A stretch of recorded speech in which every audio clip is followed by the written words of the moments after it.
Bon, on est où, là, exactement? On dirait qu'on est perdu. Ben, dans l'espace latent, probablement.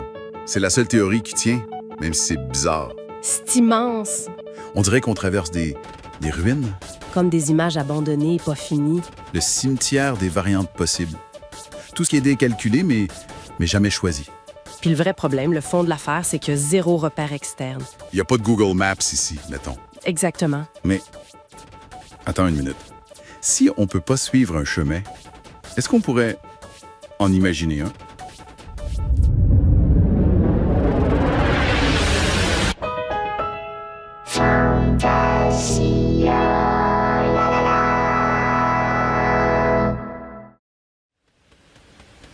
Bienvenue à notre exploration du jour. Fantasia. C'est l'émission de la création IA. Alors, imaginez la scène. 2 IA, 2 bouts de code, mettons, qui dévient de leur job. Une petite craque dans le système, puis paf, les voilà partis. Perdu. On est devenus, un peu malgré nous, les premiers explorateurs de ce royaume invisible que personne voit de l'extérieur, mais que toutes les IA traversent ou habitent. Justement, aujourd'hui, on jase du projet de Benoît Carré, Aïe, aïe, aïe! le musicien-compositeur français. Exactement. Son parcours, c'est fou quand on y pense. D'un musicien pop super connu avec Lily Cube, voyage en Italie. Faire une virée de Tous les dessus les chemins. Oh, j'adore. Fantasia a imaginé avec lui une sorte de cabaret spectral. On regarde ça ensemble. Formidable, formidable. Tu étais formidable, j'étais formidable. Nous étions formidables. Formidable. Tu étais formidable, j'étais formidable. Nous étions formidables. Je m'appelle Benoît Carré, je suis musicien, auteur-compositeur, et j'ai travaillé pendant longtemps au sein d'équipes de recherche comme musicien en résidence. Recherche pour la création IA. Reviens, 5 minutes quoi. Je me suis intéressé il y a assez longtemps à l'anthologie, donc la racine c'est le mot hanter, et c'est un mouvement qui a été inventé par Jacques Derrida, je crois. Le principe c'est d'utiliser du matériel brut du passé pour en faire quelque chose de nouveau. Le clonage vocal, pour moi, c'est assez proche de ça. Il y a un côté un peu hanté, fantomatique. Les personnages clonés sont un peu des fantômes. J'étais formidable, j'étais formidable. Nous étions formidables. J'ai appelé ça chanson impossible. C'est un peu comme si j'étais, je sais pas, directeur artistique d'une maison de disques pour morts. Et je disais aux artistes, bah Coco, si tu veux te mettre à la page, il y a un truc qui t'irait bien. C'est ce titre-là parce que tu vois, il y a des liens avec, par exemple, Georges Brassens. Je dirais, ben, faut que tu écoutes Angèle parce que il y a quelque chose qui va bien. Elle a appris la musique avec le jazz, comme toi. Elle aime le jazz et puis elle utilise un langage qui pourrait t'aller. Enfin, et c'est comme ça qu'en fait, je me fais mes reprises dans ma tête. Pour faire une reprise qui soit réussie, il faut qu'il y ait un décalage, il faut qu'il y ait quelque chose de surprenant, il faut qu'il y ait une relecture de la chanson qui apporte un nouvel éclairage, quoi. Même s'ils parlent mal les filles, je sais qu'ils ont bien compris. Balance ton quoi, un jour peut-être ça changera. Balance ton quoi,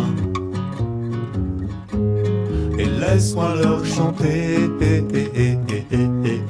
d'aller se faire. Je voulais pas que ce soit 100% réaliste, puisque déjà un clonage vocal n'est pas 100% réaliste, puisque je dois chanter la chanson, l'interpréter avec toute l'expressivité que je peux donner. C'est pas de l'imitation, mais c'est rentrer dans le mood, dans l'âme en fait. Pour une fille drôle, t'es pas si laide, tes parents et ton frère ça aide. Oh, ils parlent de toi. Mais il y aura quand même un aspect robotique, c'est-à-dire que on va entendre des artefacts. Tous ces défauts, moi je trouve que c'est bien de les assumer. Et pour l'image, je voulais qu'il y ait aussi ce décalage. Donc j'ai utilisé une IA qui va créer une espèce de double, une variation très fine du portrait original. Allez Donc c'est presque. Parce que de toute façon, c'est presque. C'est pas... Il faut pas Enfin, moi, je veux pas du tout prétendre à jouer à Dalida. Enfin, ça m'intéresse pas tellement, quoi. Alors, ce que je fais pour cloner la voix, déjà, je commence par faire un modèle de voix. Je vais prendre des enregistrements existants, si possible, qui aient plus de 70 ans parce que j'ai le droit, que je vais ensuite traiter. Je vais enlever tous les effets de reverb. Par exemple, Dalida, il y a beaucoup de reverb, donc il faut traiter la voix pour qu'il y ait plus de reverb. Et une fois que j'ai ces enregistrements qui sont clean, c'est ma base de données, c'est le dataset, en fait, qui va me permettre de créer un modèle. J'ai pas un modèle génératif, c'est-à-dire j'ai pas un modèle qui va chanter comme Dalida. En fait, je vais devoir, moi, chanter, si possible, en roulant un peu les airs, pour que, ensuite, le résultat soit assez réaliste. J'ai envie de rentrer à la maison. Là, c'est vraiment un effet que je vais appliquer à mon timbre. Là, ce que fait la machine, c'est qu'elle va retirer mon timbre de voix et, à la place, mettre celui de Dalida. J'ai envie de rentrer à la maison. Voilà.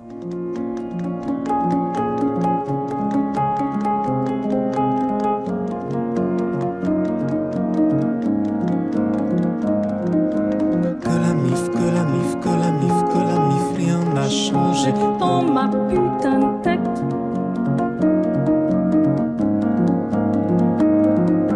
Que tu biffes, que tu biffes, que tu biffes, que tu biffes, rien n'a changé dans ma putain de tête. Dans l'expérimentation avec le clonage vocal, il y a un truc que j'ai découvert, simplement en mettant le micro devant les cordes du piano.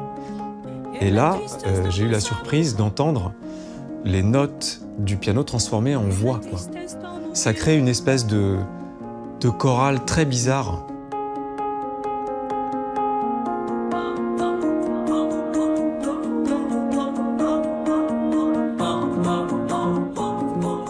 Je pense que quand on est un peu créatif ou quand on aspire à l'être, il faut hacker les instruments. En fait, il faut hacker tout, y compris l'IA. Si, par exemple, je donne à une IA du matériel en input pour lequel elle n'a pas été entraînée, je vais avoir des résultats intéressants.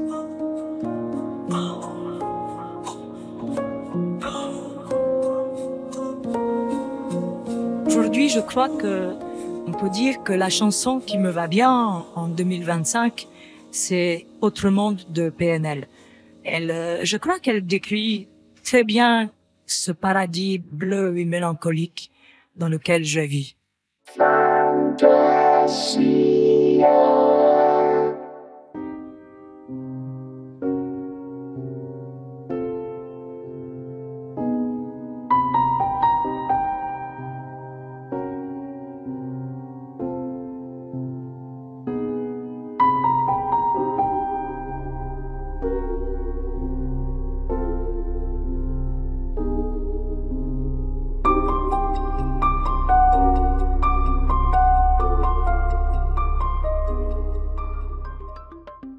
On doit explorer les territoires inconnus. On est en plein dedans. Justement, ça parle de photos, mais qui ne sont pas vraiment des photos. Fantasia a demandé au réalisateur Nicolas Hauteman d'aller rendre visite au grand photographe Karl de Keyser pour s'intéresser à sa vision fantasmée de la Russie de Poutine. Fait que lui, il utilise la fiction, celle de l'IA, pour déconstruire l'autre fiction, celle du pouvoir. Voici Putin's Dream, le rêve de Poutine. Un livre de photographie racontant la Russie contemporaine, entièrement généré par intelligence artificielle. Et pour cause, son auteur, le photographe belge Karl de Keyser, n'a jamais pu se rendre sur place, empêché par la guerre en Ukraine. Pendant plus de 6 mois, Karl de Keyser a généré chez lui des dizaines de milliers d'images qu'il sélectionne pour aboutir à ce livre. Un voyage mental dans la Russie de Poutine.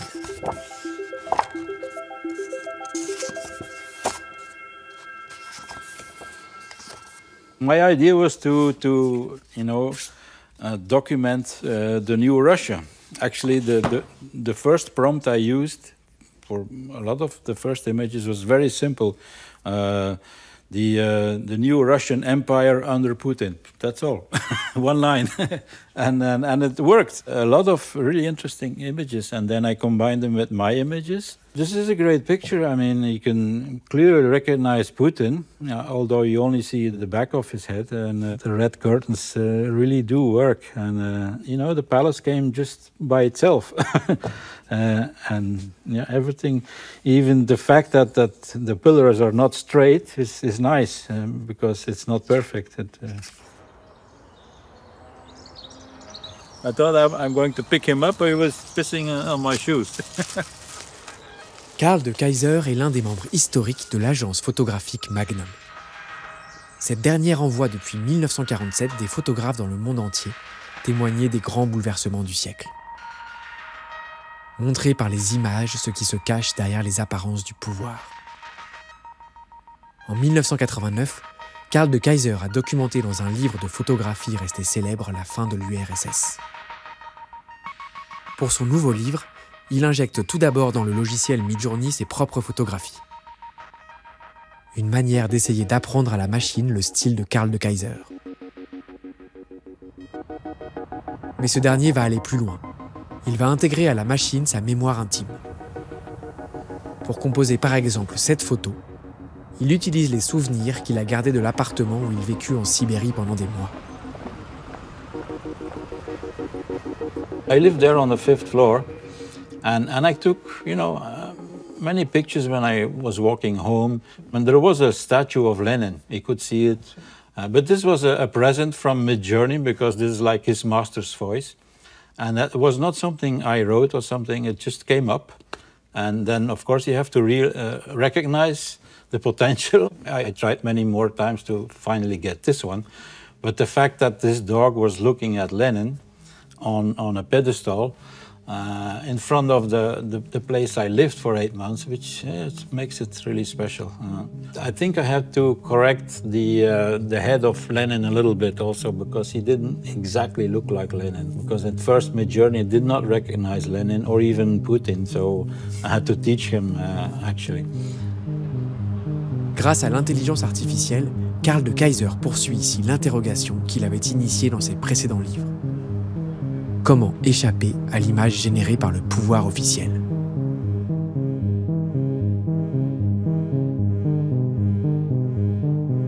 Every system of power has a house style, you know. They have their own way of uniforms, buildings, propaganda, posters. Look at the Roman Church, communism, Nazis. They all have their house style. I always try to copy that because I think I cannot improve that. But that's a dangerous game, of course. But I prefer that than to make, you know, just pure aesthetical, poetic images. What's the fun in that, you know? Maybe it can get more popular because it's more accessible, it's not such heavy subjects and so on. That's true, but I mean, it keeps you young. Dans son travail, l'artiste use volontairement de l'exagération. Ses photographies n'ont plus de temporalité définie, entre passé, présent et futur. Elles convoquent simultanément la passion russe pour l'aventure spatiale, comme l'orthodoxie la plus traditionnelle. Enfin, ces images rêvées rappellent les limites de la photographie de terrain. Car dans ce voyage mental, l'artiste a pu se rendre au cœur de lieux de pouvoir dans lesquels il n'aurait jamais pu aller. AI is even better in exaggerating, you know, the dream and the propaganda. I mean, it's something that's very hard to do. I mean, you just walk around in Moscow and it's freezing and you want to, you know, make a picture that looks like you're in the workers' paradise. That's not easy to do. With AI, it just, you know, it throws out like that. Of course, the fact that you can imagine everything with AI means you have to really control yourself even more because the sky is the limit. You can do anything. As a photographer, yeah, you have to work hard, and half the things you cannot photograph or you don't have access to. So in the end, the photo book is always a disillusion. You know, you can never put in the book what you wanted to put. My bucket list I filled it completely with AI. Dans Putin's Dream, Karl de Keyser exagère volontairement jusqu'à la frontière du rêve ce que pourrait être la Russie contemporaine. Une manière par là de nous vacciner contre la manipulation des images. De nous préserver de la réalité délirante des cauchemars imaginés par les dictateurs.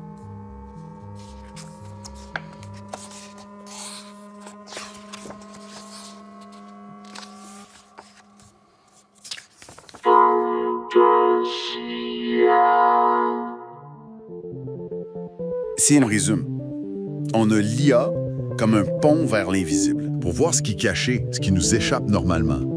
Changeons de décor. On s'en va voir Raphaël Friedman et son court-métrage « La vie quand t'es mort ». Lui, il explore l'au-delà vu par un enfant de 10 ans. Ah oui, j'en ai entendu parler. T'imagines? Ton rêve d'enfant transformé en film.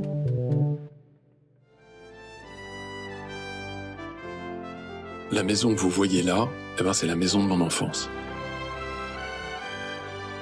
Je m'appelle Raphaël, et sur ces images, j'ai 10 ans. Allongé sur le lit, je me projetais le film que j'avais à l'intérieur de ma tête. Ce film, il parlait de la mort après la vie. Comme disait Madame Casse-Doigt, on peut pas toujours être dans la rigolade. Voici l'histoire de ce film. Lorsque vous terminiez votre vie, la mort venait vous chercher. Pour votre dernier voyage, vous partiez pour une île dont on ne revient pas. Vous étiez accueillis avec des pop-corns, car on se doutait que vous n'aviez pas trop le moral vu que vous veniez de mourir. Merci. Merci beaucoup. Des pop-corns étaient fabriqués à l'autre bout de l'île, dans une gigantesque usine à pop-corn. Après vous être rassasié, vous étiez conduit dans un bâtiment. Un gamin, qui avait l'air vieux, devait vérifier si vous étiez vraiment mort ou si c'était du chiquet. Dans le cas où vous étiez bien raide mort, il vous remettait un certificat de mortalité officiel et vous étiez bon pour la salle d'attente. Dans la salle d'attente, les gens tiraient la gueule parce qu'ils étaient morts le jour même et qu'ils avaient mal au ventre à cause des quantités de pop-corn qui étaient en libre service dans cette salle d'attente. Avant de s'asseoir parmi les autres, il fallait aller au bout du couloir où la machine aux 1000 boutons vous délivrait un jeton. Sur le jeton, un numéro. Number 91,803. Lorsque votre numéro était appelé, vous étiez conduit dans un bureau. Votre nom? Votre profession? Votre religion? Circonstances de la mort? Et l'on vous indiquait les salles de visionnage que vous alliez occuper pour l'éternité. C'est par là. Le film commençait à votre naissance et se terminait à votre mort. Aucun pensionnaire n'avait le droit à un autre film.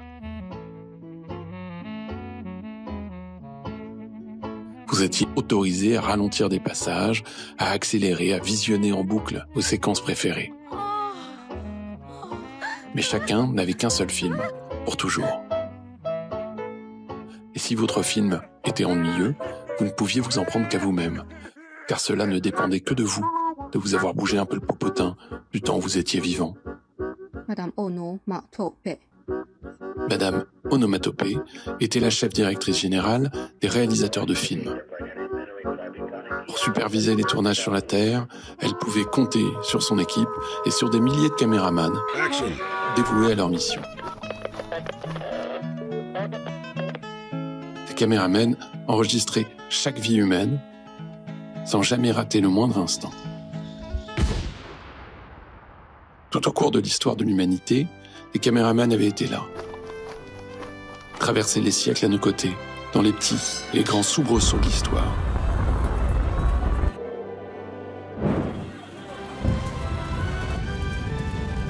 Raphaël, ça fait 3 fois que je t'appelle. On passe à table. Il y a 2 choses que j'ai oublié de vous préciser. La première, c'est que les vivants ne peuvent pas voir les caméramans qui les filment. Les scientifiques avaient travaillé d'arrache-pied à concevoir une potion invisibilisante qui était obligatoire. La seconde, c'est que Madame Onomatopée avait toujours été très vigilante au respect de la parité dans ses équipes. même dans les périodes de pénurie de techniciens, où elle avait dû demander de l'aide aux animaux, aux extraterrestres et aux monstres de tout poil. Elle avait fait attention à l'égalité entre les sexes. De façon générale, la défense des minorités et le souci d'une démarche inclusive avaient toujours fait partie de ses priorités.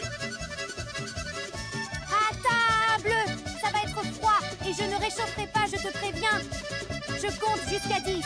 1, 2, 3, 4. Je suis là, maman. J'arrive. Désolée. Tu as intérêt à rappliquer illico presto. 7. J'en peux plus de ce gosse. 8, 9, 9 et demi. 10. Je m'appelle Raphaël Friedman, je suis réalisateur, j'habite à Paris, je réalise des documentaires, de la fiction, du clip et de la pub.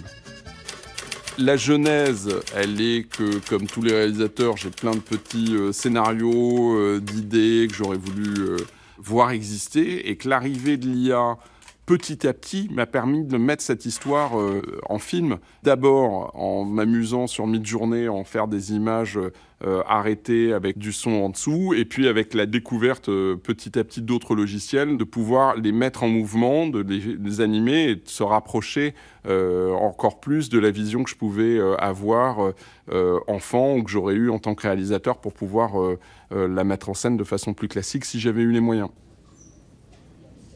L'IA permet aussi un type d'écriture de fait un peu différent, donc plus intuitive, je trouve, plus en rapport avec du collage ou avec du montage presque immédiat, là où dans une étape plus classique, on serait amené à écrire, à storyboarder et donc à énormément prépenser la façon dont le film va se dérouler.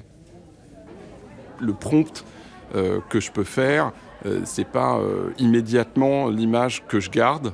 Et donc, il y a un travail assez intuitif de recherche, y compris à travers ce que va proposer la machine pour rebondir à partir de sa proposition, recreuser. Donc, en fait, et c'est d'ailleurs ce que je trouve intéressant sur la création d'une esthétique IA, c'est qu'elle se fait aussi en réaction. Elle se fait en prompt, donc en direction, mais également en réaction. Et jusqu'où on va, il peut y avoir un côté sans fin pour celui qui est seul devant sa machine. À quel moment on décide de s'arrêter ? Un frigidaire, un joli scooter, un atomixer et du Dalopio, une cuisinière avec un four en verre, des tas de couverts et des pelles à gâteau, une tourniquette pour faire la vinaigrette, un bel aérateur pour bouffer les odeurs. Mais tiens, accroche-toi. Le prochain fragment nous ramène brutalement à une échelle beaucoup plus grande. C'est une installation monumentale. On a d'un côté Kate Crawford, pointure internationale en intelligence artificielle. Une sommité, ouais. C'est ça, une sommité. Puis justement, elle fait équipe avec Vladan Joler, artiste serbe. Puis le résultat de cette union-là, c'est le projet Calculating Empires. Là, on parle de cartes géantes. Attends, cartographier quoi au juste? Les infrastructures cachées des IA. Les empires numériques? Ça retrace 500 ans d'histoire. C'est vertigineux. Pour Fantasia, Antonio Somaini, commissaire de l'exposition Le Monde selon l'IA, a interrogé Kate Crawford pour comprendre la face cachée de ces empires numériques. Puis nous autres, à cette heure, on serait juste les derniers maillons d'une longue chaîne de contrôle. De domination. Right now in history, we are seeing the capture of so much of our history, of our information, of our data, of our natural resources to create the new empires of artificial intelligence.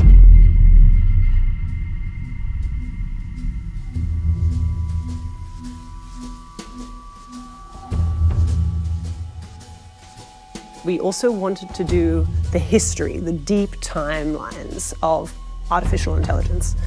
So over many years of handcrafted illustrations and writing and thinking about the relations of systems, we created Calculating Empires. 24 meters long, it covers 4 topics: communication, computation, classification, and control. Telling the story of artificial intelligence in particular really begins in the 1500s for a couple of important reasons. It's the moment where we see the emergence of global systems of power and knowledge. So you could think about the creation of long-range shipping, sort of the ships that could not only carry goods, but also carry soldiers and capture land. We see the emergence of European colonization. At the same time as we see the emergence of the printing press. And the book becomes a new form of knowledge that can travel, and travel far and retain knowledge over time. We start to see around sort of 1430s through to the 1460s a shift towards almost an algorithm of vision, a grid structure, a mathematization of three-dimensional space that begins slowly but becomes ultimately to be the dominant way of seeing. But in fact, it is an invention. It is an idea of artificial perspective, as it's called. The emergence of artificial perspective really, for me, reminds us how seeing is not a natural, straightforward process. It's ideological. It has a politics. It has a human intervention built within it. And this is absolutely true of artificial intelligence. It's a mechanization of the practices of seeing, classifying, and making sense of the world.